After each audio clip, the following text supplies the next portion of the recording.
Ako si Ansi Cat Palacio, 43 years old.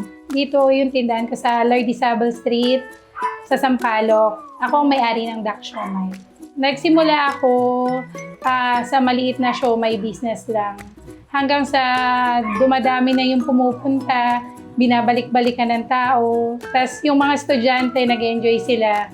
Nag-open ako ng burger at saka mga fries, footlong. Doon dire-diretso na hanggang sa lumaki na yung business. 3,000 pesos lang ako nag-start.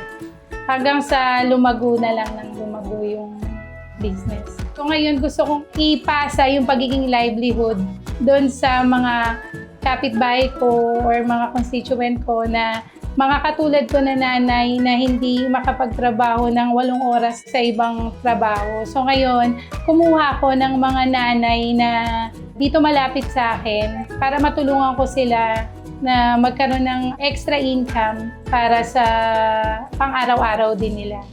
Ginagamit ko talaga tong ALCL, lalong-lalo na yung Chismis Gourmet nyo. Sobrang lakas sa fries namin dahil dito.